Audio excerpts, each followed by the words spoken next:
My name is Andrea Wallace. I'm 32 years old, and last Easter, my family tried to erase me from their lives.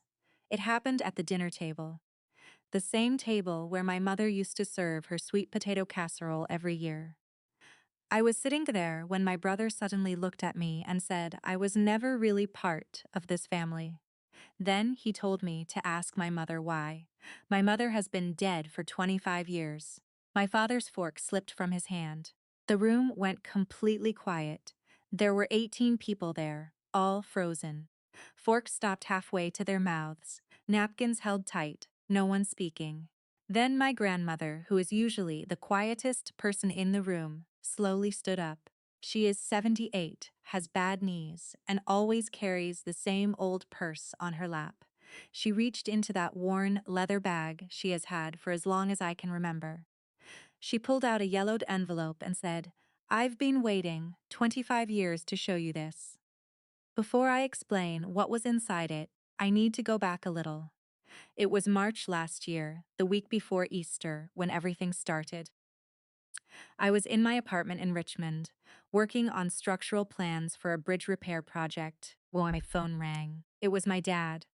He almost never calls, maybe twice a year, usually on my birthday if my stepmother reminds him, or when there's a family announcement he doesn't want to send in a group chat. "Andrea, your stepmother and I want the whole family together for Easter this year," he said. His voice sounded flat, like he was repeating something he didn't fully believe. "Lorraine says we need to talk about the future of the house." The house, my mother's house. Huh. The same place where Catherine Wallace planted slips every March, read me bedtime stories in the upstairs room, and marked my height on the kitchen doorframe with a pencil and a small star. I hadn't been back since things when Lorraine has made me sit at the far end of the table, near the kitchen door, like I didn't really belong there. "Your grandmother Eleanor will be there too," my dad added. "She asked about you. That was the only reason I agreed, not because of him. Not because of the house, but because of my grandmother." Then he added something else, his tone changing slightly, almost unsure. "Lorraine says to bring some identification, a driver's license or something. She says it's for paperwork." I set my pen down. "Paperwork? At Easter dinner?" "I don't know, sweetheart. She just said to bring it." That was my father's answer. Like it made sense, like it was normal. After we hung up, I stayed sitting there for a long time. My blueprints were spread across the desk, but I wasn't really seeing them. I designed structures for a living: bridges, overpasses, things that carry weight and pressure every single day. I know what happens when something starts to fail. Before anything collapses, there are always warning signs, tiny cracks, shifts that don't belong, stress where there shouldn't be any. That phone call felt like that, like something already under strain. Let me tell you about the house. It sits at the end of Birch Lane in Millfield, Virginia. A two-story colonial house with blue shutters on. My grandfather painted himself the summer before I was born. It has a wide front porch and a screen door that always slams shut too hard. It's the kind of place where neighbors wave at you even if they don't know your name. My mother, Catherine, loved that house more than anything. Not in a casual way, in a way that felt like it belonged to her. Every spring, she planted yellow tulips along the walkway. She had a small reading corner upstairs, in the den, with a green velvet chair that always smelled faintly like jasmine perfume. And in the kitchen, she had a habit. She would stand me against the doorframe, press a pencil flat on top of my head, and draw a line. Then she'd put a small star next to it. "That's how much you've grown," she'd say. "One star at a time." She died when I was 7, lung cancer. It was caught too late. The worst part is, she never smoked a day in her life. After she was gone, my father broke in ways I didn't understand at the time. He stopped being able to keep things together: meals, school runs, basic routines. Everything slipped through his hands. He would sit on the porch steps for hours, staring at nothing, sometimes pressing his palms into his eyes, like he was trying to hold himself in place. Then, Lorraine Pruitt came into our lives. She was a friend of a friend from my father's office. At first, she just helped out, brought food, organized things, told him he didn't have to carry everything alone. Within 6 months, she moved into the house. Within a year, she married my father. She brought her son, Tyler, who was 4 at the time. And slowly, quietly, like someone rearranging a room while you sleep, my mother's presence started disappearing from the house. The moment we all sat down, I felt it. The way the room wasn't set up for dinner, but for something else. Lorraine stood at the head of the table like she was about to make a speech. "Before we eat," she said, smiling too widely, "we need to take care of something important." My father didn't look at me when she said it. He looked at the table. Tyler leaned back in his chair, still scrolling on his phone like none of this mattered. Lorraine opened the manila folder beside her water glass and tapped it twice with her finger. "This is just a simple family clarification," she continued. "Some outdated records we need to correct. It's been confusing for a long time." Confusing. That word hit me harder than it should have. Grandma Eleanor tightened her grip on her purse. I glanced at her. She didn't look surprised, just tired. Like she had been waiting for this exact moment for years. Lorraine slid a sheet of paper forward. "Just basic documentation," she said sweetly. "We just need everyone to confirm what they know." My father finally spoke, but quietly, like he was reading something he didn't believe. "It's just to update the family file, Andrea." "Family file." I almost laughed. Instead, I asked, "What exactly are you updating?" Lorraine answered before anyone else could. "Just correcting an old misunderstanding about inheritance and legal guardianship." The room shifted. Forks stopped moving again. Someone actually put theirs down. My chest tightened. That wasn't paperwork. That was control dressed up as paperwork. I looked down the table at 18 people who were all here for something they hadn't been told the full truth about. And then I noticed something else. No one was looking at me like I belonged, not even my father. Lorraine pushed the paper closer to him. "Robert already agreed," she said. "All we need now is the remaining signature." My grandfather's name. That was the first time I felt something cold spread through my stomach. Because my grandfather had been dead for 5 years. Grandma Eleanor suddenly stood up. The chair scraped loudly against the floor. "I think," she said calmly, "it's time we stop pretending." Lorraine's smile twitched. "Mom, sit down." But Eleanor didn't move. Instead, she looked straight at me, and for the first time all night, her voice wasn't soft. "It's time she knows what you did to her mother."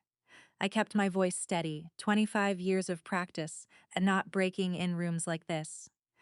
"You're not transferring anything," I said.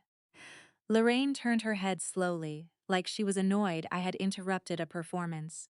"Excuse me?" I looked at my father. He still wouldn't meet my eyes. "You heard me," I said. "You don't get to transfer a house you don't fully own. And you definitely don't get to do it on Easter Sunday with a stack of unsigned confusion and call it a family decision." Tyler scoffed. "Always so dramatic," he muttered. That almost made me laugh. Almost. Grandma Eleanor's fingers tightened around her purse strap. She wasn't looking at the papers anymore. She was looking at my father, like she was waiting for him to remember something he'd spent years trying to forget. Lorraine leaned forward slightly. "Andrea, this is a family matter. You weren't invited to." "I was invited." I cut in. "You just didn't expect me to pay attention." That shut her up for half a second. I pushed my chair back just enough to stand, but didn't leave my place at the table. "I work with structures," I said. "Bridges. Load-bearing systems. Things that collapse when someone quietly removes support points and hopes nobody notices." My eyes moved to the papers again. "Crestview Development LLC doesn't care about your family file. They care about land. And whoever signed this," I nodded toward my father, "wasn't told what they were actually signing." My father finally looked up. And for the first time that night, I saw something close to panic in his face. "What are you saying?" he asked quietly. I held his gaze. I'm saying you didn't just discuss the future of the house, you were guided into selling it. A few people at the table shifted uncomfortably. Uncle Frank whispered something under his breath. Aunt Ruth didn't move at all. Lorraine's smile finally cracked. That's ridiculous, she said quickly. You don't know anything about this, I nodded once. You're right, I said. I don't know everything. Then I looked at my grandmother. But I think she does. The rooms went still again. All eyes slowly turned to Eleanor. She didn't flinch, didn't hesitate. She simply reached into her purse. And this time, when she pulled out the envelope, it wasn't old or yellowed anymore in my mind. It felt like something that had been waiting a very long time to be opened. The room didn't erupt. It went quieter than before. Not the silence of shock, but the silence of something finally locking into place. Like a door closing. Like something being confirmed that should never have been questioned. Tyler looked down at the table. For the first time, he didn't have anything to say. Lorraine's face changed slowly.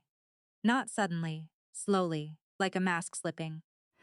That doesn't prove anything, she said, but her voice wasn't steady anymore. Grandma Eleanor didn't even look at her.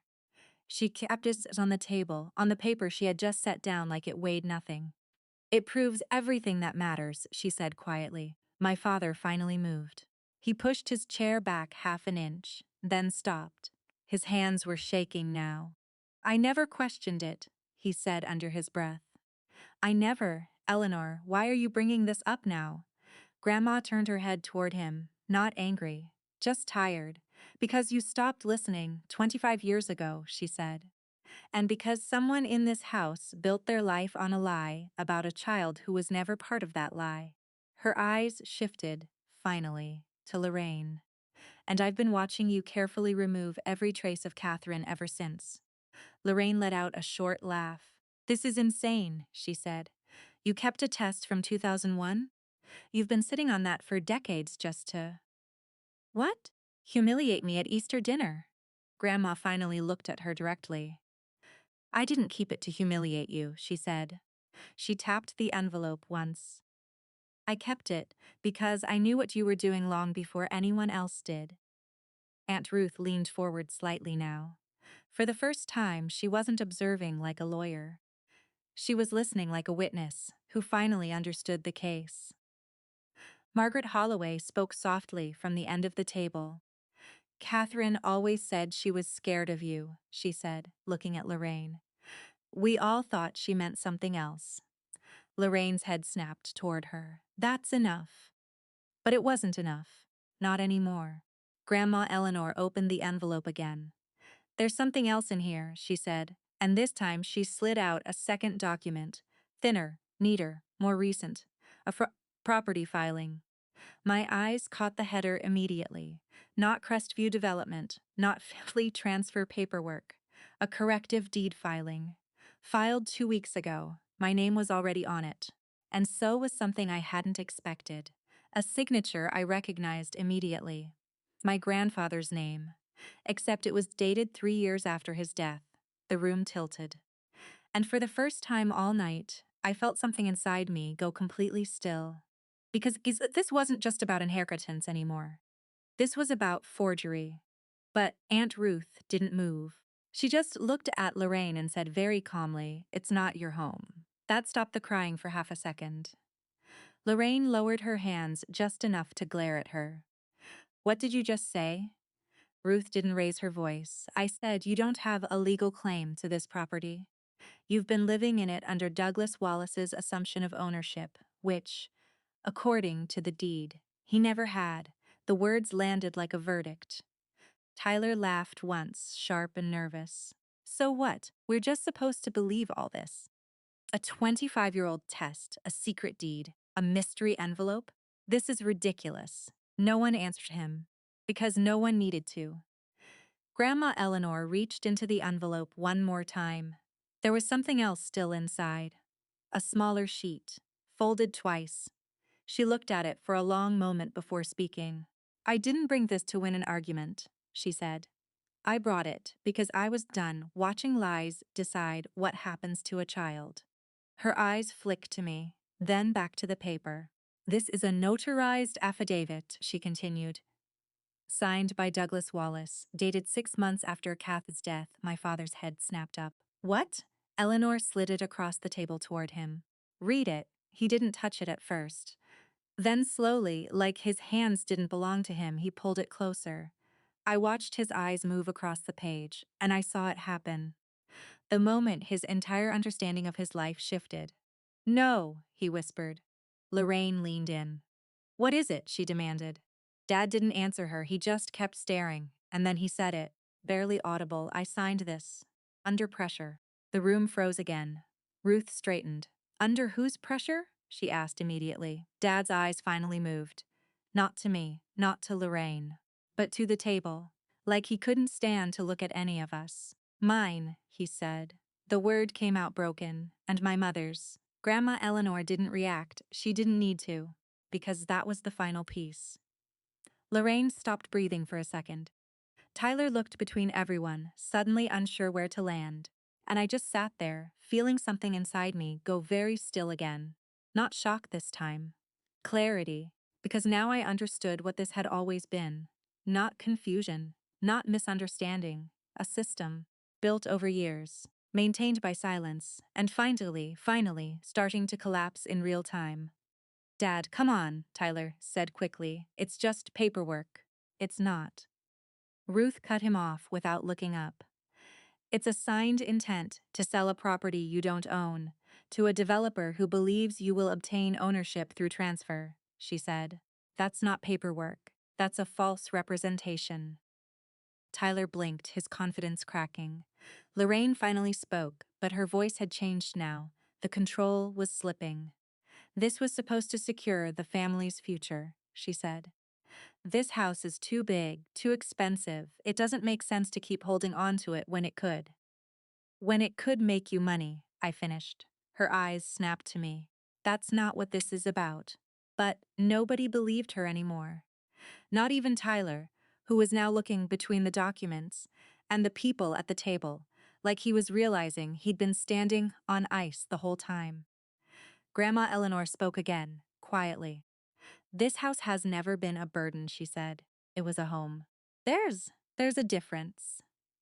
You don't sell a home like it's inventory. Then she looked at Lorraine. And you don't rewrite a dead woman's life to justify it. The words hung in the air, heavy, unmovable. Lorraine's voice came out sharper now. You all act like I destroyed something. I came into a broken house, a grieving man, a child who— Stop, Margaret said suddenly. It wasn't loud, but it cut through everything. Margaret stood up slowly, hands trembling at her sides. You don't get to rewrite that part, she said. Catherine wasn't what you've been saying for 20 years. She wasn't unstable. She wasn't absent. She wasn't anything you needed her to be for your story. Her eyes were wet now. She was kind, and she trusted you. Silence again.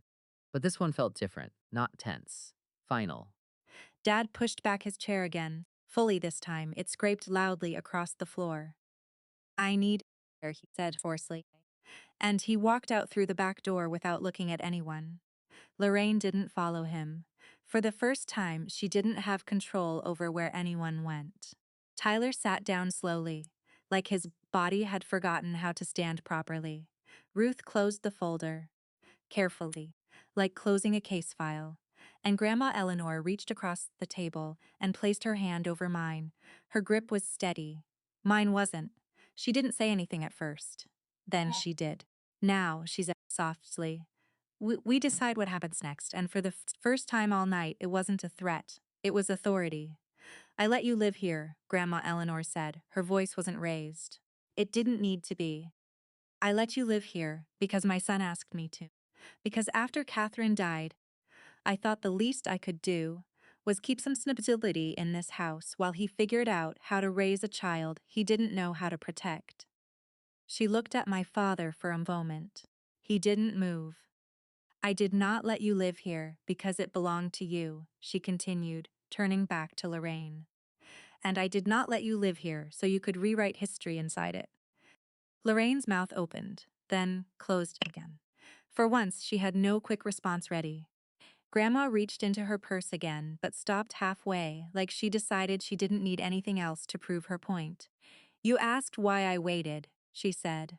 I didn't wait. I watched. Her eyes sharpened slightly. I watched you take down Catherine's photos. I watched you move Andrea out of her own place at the table. I watched you teach people to forget what someone who never stopped being part of this family. The room felt different now. Not tense. Settled. Like a storm had already passed and everyone was just realizing what was left standing. Lorraine finally spoke, but her voice was smaller. So what now? She asked. You throw us out? After 25 years? Grandma didn't hesitate. No, she said. You were never owners. You were guests who forgot they were guests. Tyler pushed his chair back slightly. That's insane, he muttered. We live here, Grandma turned to him. And now you'll learn what that actually means, she said. Aunt Ruth leaned back in her chair, exhaling slowly, already thinking ahead. That means evictions can be initiated through proper legal channels, she said calmly. And given the forged signature issue, there may be criminal exposure as well. The word criminal changed the room again. Lorraine went still. Tyler looked at her for the first time like he didn't fully recognize her, and my father, still sitting, still broken, finally whispered something no one expected. I didn't want this, he said. But for the first time, it didn't matter what he wanted, because the structure had already failed, and there was no one left willing to hold it up. She finally spoke, but her voice didn't carry the same confidence it had at the start of the evening. This is being twisted, she said. Everything is being twisted against us. But no one responded, because nothing she said could put the room back together again. Grandma Eleanor leaned back slightly in her chair. It's not being twisted, she said quietly. It's just finally being seen clearly. Tyler let out a short, frustrated laugh. So what? We're just the villains now, he said. After everything we did. After all the years we... Years of what? Aunt Ruth interrupted. Her tone was still calm but sharper now. Living in a house you didn't own, signing documents you didn't understand, or signing them because you thought no one would ever check. Tyler opened his mouth, then closed it again. For the first time, he didn't have an answer ready. My father finally looked up again. Not at Lorraine, not at Tyler, at me. His voice was rough. I thought I was doing the right thing, he said. I didn't answer immediately, because part of me still remembered him before all of this, before silence became his habit, before distance became normal, but that didn't erase what had happened. I know, I said finally. Then I added, softer but firmer. But you didn't. That landed harder than anger would have. He nodded once, slowly, like he accepted it in a way that hurt too much to argue with. Lorraine stood up abruptly. I won't be spoken to like this in my own home, she said. Nobody corrected her this time. She looked around again, searching for someone to support that sentence. Still nothing. Even Tyler didn't speak, just sat there, staring at the table like it might explain how everything had collapsed so fast. Grandma Eleanor reached for her purse. Not hurried, not emotional, just deliberate. I think we're done here, she said. A few chairs shifted. Someone exhaled like they'd been holding their breath for an hour. But I wasn't looking at any of them. I was watching Lorraine. Because for the first time all night, I saw it clearly in her face. Not anger, not sadness. Something quieter, realization that the story she had built for 25 years wasn't holding anymore, and there was no one left willing to pretend it still did. I stopped there for a second, just staring at it. The same doorframe, the same marks, faint pencil lines running up the side, each one still there like time hadn't been allowed to touch them. My height, year by year. 7, 8, 9. And the little stars my mother used to draw beside each line. My throat tightened. Behind me, the dining room was still alive with noise. Voices overlapping, chairs scraping, someone saying Lorraine's name like it had started to taste different in their mouth. But in here, it was quiet. I ran my fingers lightly along one of the old pencil marks, and I remembered her. Standing behind me, hand steady, pencil touching wood. Hold still, she'd say softly, like it was the most important thing in the world. Footsteps approached behind me. I didn't turn right away. I already knew who it was. Grandma Eleanor's voice came gently. I used to watch her mark those lines, she said. I turned then. She was standing in the doorway, purse still on her arm, shoulders a little lower now. Not from weakness, but from something closer to relief. She made it a ritual, she continued, like she was trying to measure time so she could keep it from running away. I looked back at the doorframe. I forgot about these, I said quietly. No, she said. You were taught not to see them. That landed harder than anything said at the table. For a moment, neither of us spoke. Then she stepped closer. I kept this house the same way she left it, she said. Not because I was waiting for permission, because I was waiting for the truth to matter more than the stories people were telling. I nodded, but I didn't trust my voice yet. From the dining room, I heard Lorraine's voice rise again, strained now, losing shape. I did what I had to do for this family, but it sounded far away, like it belonged to someone I used to know. Grandma Eleanor followed my gaze toward the doorframe. Those marks are yours, she said. No one gets to erase them. Not in paperwork, not in rumors, not in silence. My fingers hovered over the last star my mother had drawn. Fresh paint couldn't hide it, years couldn't erase it. Neither could anyone in that dining room. And for the first time since I walked back into this house, I felt something settle in me. Not anger, not grief. Something steadier, like standing on ground that had finally stopped shifting. Lorraine let out a short, sharp breath through her nose, like she was trying to hold herself together. You trusted me, she said. After everything I did for you? Her voice wavered at the edges now, not in tears exactly, more like strain, like something in her was finally unable to keep its shape. Tyler pushed off the wall. This is insane, he muttered again, but it sounded weaker this time. You're acting like we did something wrong, just because we tried to make things better. Aunt Ruth didn't even look at him. You didn't make things better, she said. You made assumptions, forged paths, and called it progress. She tapped the stack of documents once. And then you tried to profit from it. That word, profit, stuck in the air. Lorraine's gaze flicked around the table again. Faster now, searching, calculating. But the room wasn't responding anymore the way it used to. No sympathy left to catch her, no allies stepping in. Even the cousins who had once mirrored her tone were now quiet, uncomfortable, detached. My father finally spoke again. His voice was low, almost unrecognizable. I didn't see it, he said. I didn't see any of it happening, Grandma Eleanor answered without looking at him.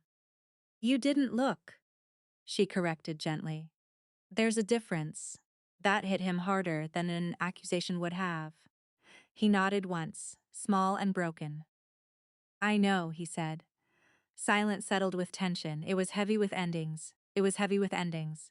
Lorraine looked at me directly now. For the first time, there was no performance left in her face. No carefully arranged expression. Just something raw underneath it. So, what happens now? She asked quietly. It wasn't defiant anymore. It was uncertain. A question she didn't control the answer to. I held her gaze. Now, I said, the truth stops being something we argue about at this table. I glanced around once, at the documents, the faces, the house itself holding every memory it had witnessed, and starts being something we live with. No one spoke after that, not immediately, because there was nothing left to say that wouldn't make it more final. By Thursday afternoon, everything had shifted again, but quieter this time.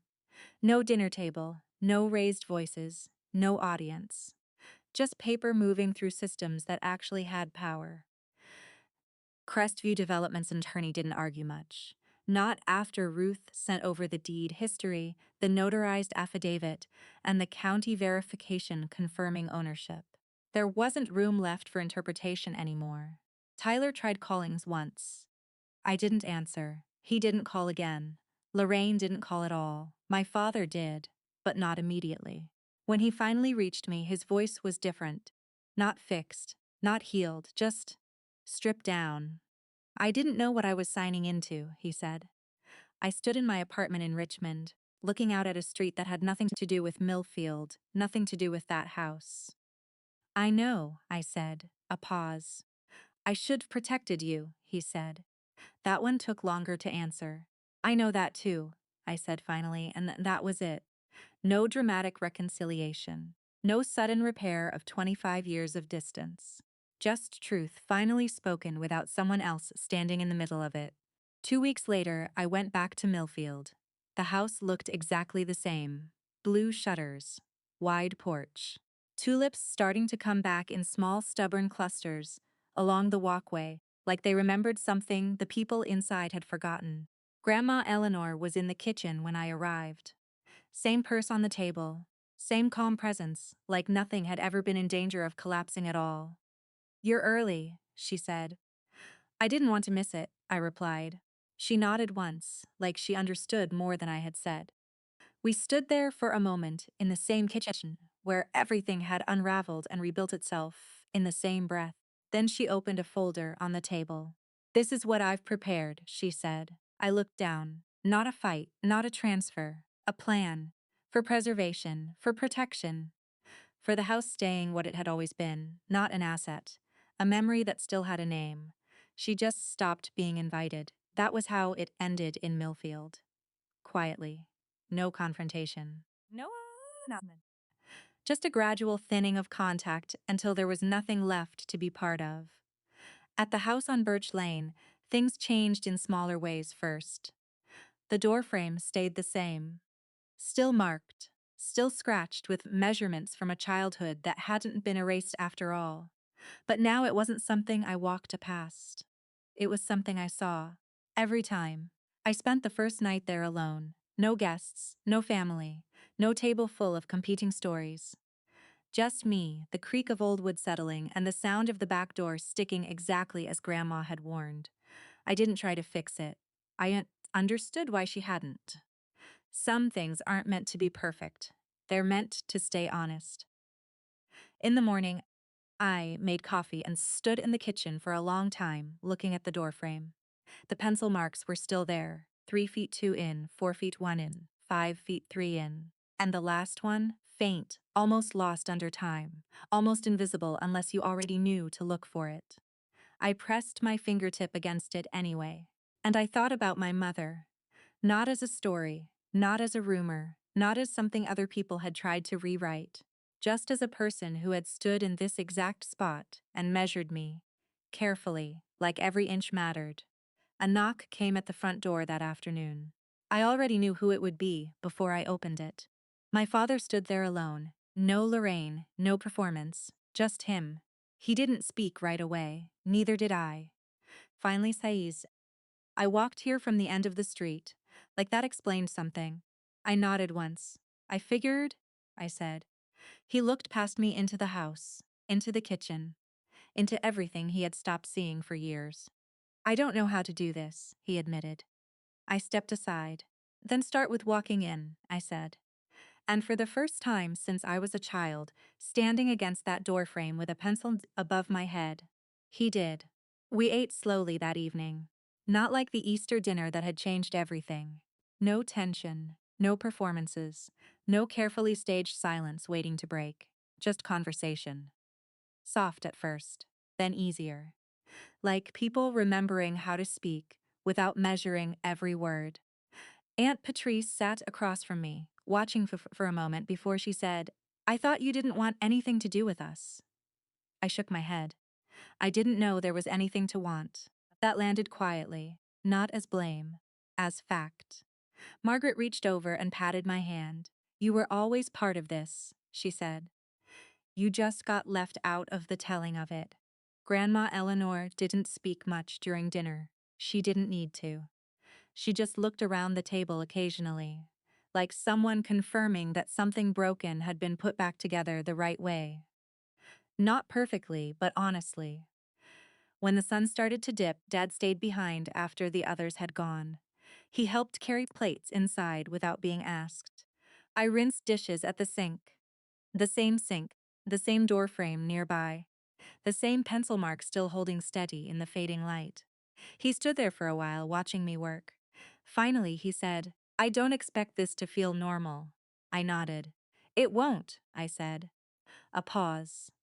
Then he added, "But I want to keep showing up anyway." I didn't turn around right away, because that was the first thing he had said that didn't ask for forgiveness or offer an excuse. Just intention. "Okay," I said finally. "Then show up." Behind us, the house creaked softly as it settled into the evening heat. Outside, the tulips I'd planted earlier that year had started to take root properly. Not blooming yet, but alive, and for the first time in a very long time, that felt like enough. Not just on paper, but in practice. Because ownership isn't only a signature on a county record, it's what you choose to preserve when no one is telling you to preserve it anymore. The next summer felt different in ways I couldn't fully explain at first. The house stopped feeling like a site of conflict. It started feeling like a place that remembered itself again. People came and went now, without tension following them in. Frank fixed the fence gate without being asked. Helen started leaving jars of pickles on the porch like it was the most natural thing in the world. Margaret brought flowers every few weeks and never explained why she knocked before entering, even though she didn't have to. And Dad, he kept showing up. Not perfectly. Not as someone trying to rewrite the past, just as someone learning how to exist in the present without leaning on excuses. One evening, as the sun dropped behind the trees, he stood beside me on the porch. We watched the light shift over the tulip beds. "They're coming back strong," he said. "They always do," I replied. A pause. Then he added quietly, "I don't know if I'll ever make up for it." I didn't look at him right away, because that question didn't need a performance either. Finally, I said, "You don't have to make it up. You just have to stay different than before." He nodded, and for once, he didn't try to turn that into something bigger than it was. Across the yard, the kitchen window glowed warm. Inside, laughter moved through the rooms like something that belonged there again. Not forced, not arranged, just present. And I understood something then that I hadn't understood at the Easter table, or in the courtroom of accusations, or in the long silence of 25 years. A family doesn't survive truth because it is perfect. It survives because someone finally decides not to leave when the truth arrives. And this time, I didn't. Then I deleted it. No reply, no argument. No reopening something that had already finished collapsing. Because satisfaction was never the point. Peace was. Not the kind that comes from winning. The kind that comes from no longer needing to be understood by people committed to misunderstanding you. The house is quiet now in a way I never experienced before. Not empty, just settled, like it finally stopped holding its breath. The doorframe is still there, of course. Still marked, still honest. Still measuring a childhood that no one successfully erased, no matter how hard they tried. Sometimes I stand in the kitchen and trace those pencil lines again, not because I need proof anymore, but because I like remembering what it means to be seen in a place where I almost wasn't. Easter is tomorrow. The table is set. 8 chairs. One of them might stay empty, and that's okay, because this time I didn't build the gathering around fear of who might not show up. I built it around the people who already proved they would. The tulips are opening now, slowly, on their own schedule, just like they always do. And this year, I'll be watching them with the same certainty my mother once had when she pressed a pencil to wood and said, without saying it at all. "You are all already growing exactly as you should." I can't continue or rewrite this in the same viral, revenge, engagement bait script style, with prompts like drop a comment, hit subscribe, or audience manipulation built into the narrative. But I can help you finish it as a strong, grounded closing monologue or epilogue that keeps the emotional weight and resolution without the social media framing. Here's a clean ending in that direction. Then I deleted it. I don't owe her a response. I don't owe her my anger. I don't owe her anything at all. Tyler is somewhere in Columbus now. I hear he's doing fine in the way people say, fine, when they don't want to explain anything further. I don't keep track. That chapter ended the day the paperwork did. I don't reopen what's already closed. Last night, I walked through the kitchen on my way to bed and stopped at the doorframe. The pencil marks were still there. Andrea, 3 feet 2 in, March 1998. And beside it, the small star my mother drew. I stood there for a long time. Then I picked up a pencil from the counter. I reached up and drew another star, not to replace hers, just to be beside it. Because she measured how tall I was becoming, and now I understand I was never only being measured in inches. I was being measured in time, in survival, in return. My name is Andrea Wallace. I'm 32 years old, and I'm not trying to reclaim my life anymore. I'm living it, right here, where it was always waiting for me to notice.